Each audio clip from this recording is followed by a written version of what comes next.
E aí pessoal, tudo bem? Hoje eu estou aqui para falar um pouquinho com vocês sobre a revisão da vida toda. Com o julgamento marcado e tão próximo, é importante que a gente fique bem atentos aos documentos que a gente tem que juntar no processo e todas as atenções que a gente tem que dar às decisões no processo e aos cálculos apresentados tanto pelo INSS como pela Contadoria Judicial. Eu vou começar falando aqui com vocês sobre os documentos necessários, com algumas observações sobre como você vai utilizar eles ao entrar com o processo e também no cumprimento de sentença.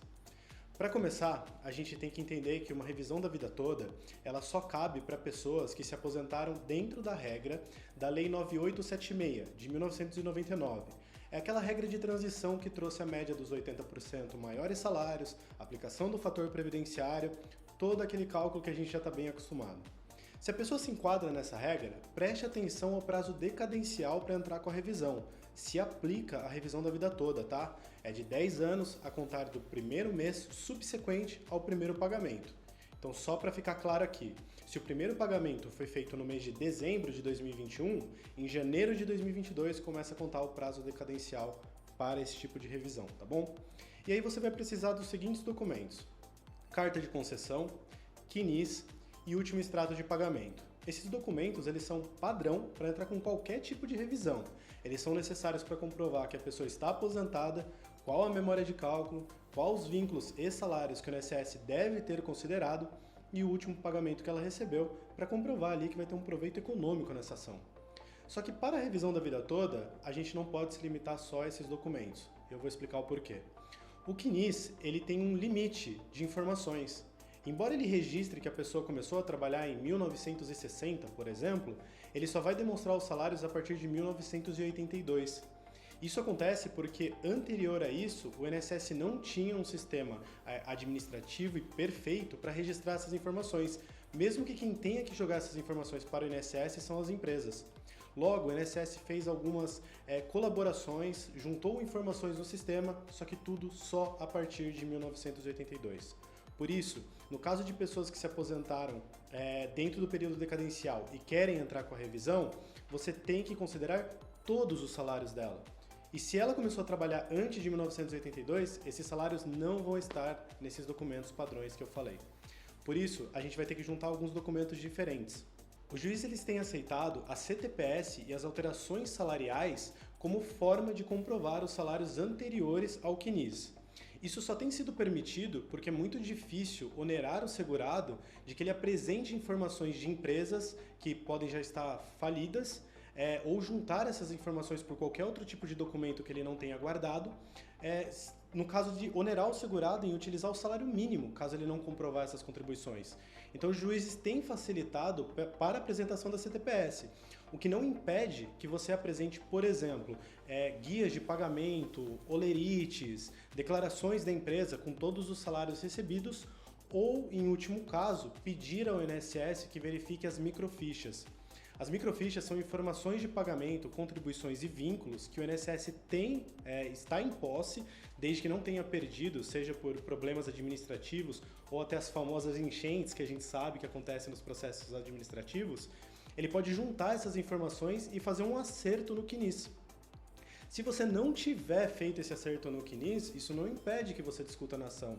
Mas preste atenção, todos esses documentos que eu falei, você tem que entrar com o processo já com esses documentos.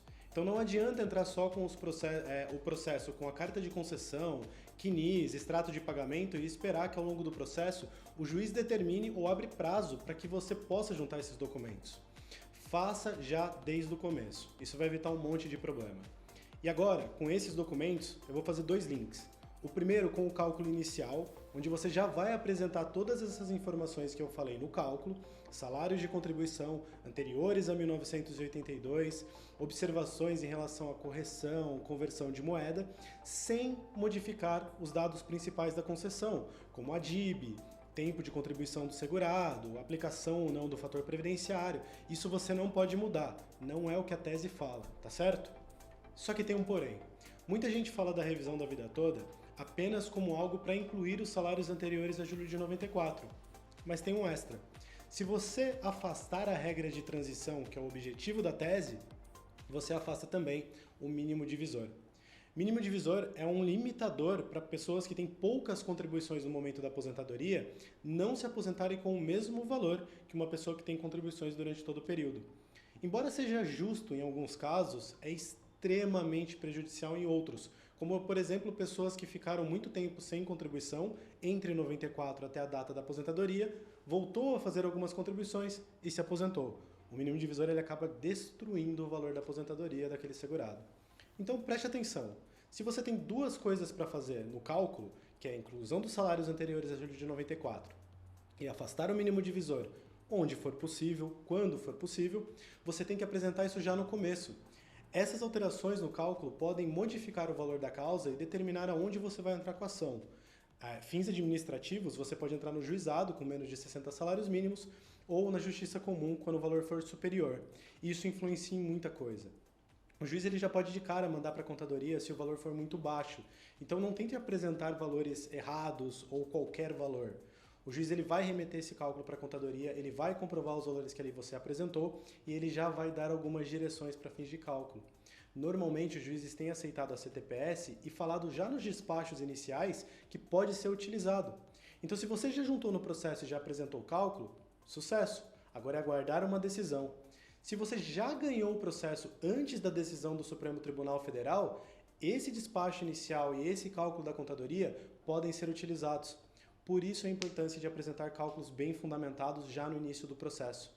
Lá no cumprimento de sentença, você pode simplesmente remeter algumas informações aos cálculos já apresentados e apresentar um cumprimento de sentença muito mais tranquilo, muito mais preciso, com informações que até a contadoria do juízo já pode ter apresentado para você.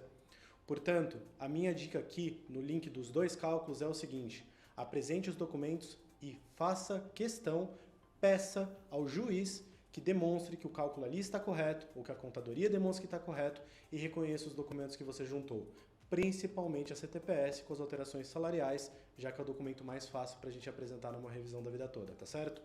Essas informações que eu passei para vocês, elas são importantes para você garantir o sucesso da ação. Isso não significa que a vida toda está ganha. Lembre, o julgamento pelo Supremo Tribunal Federal está empatado em 5-5 e ainda falta um voto do ministro Alexandre de Moraes. Mesmo que você apresente um processo completo e preciso, a gente ainda precisa aguardar esse julgamento.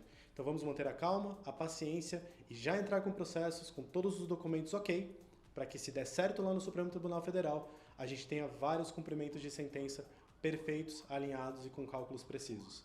Se vocês precisarem de ajuda com isso, vocês podem deixar um comentário aqui no YouTube com suas dúvidas ou até ir na nossa página do Instagram, fazer perguntas, eu vou estar respondendo pessoalmente a vocês. Eu peço que vocês curtam e compartilhem o vídeo com pessoas que precisam dessa informação e se precisar de ajuda com os cálculos, conte com a BL Calc, tá certo? Um abraço.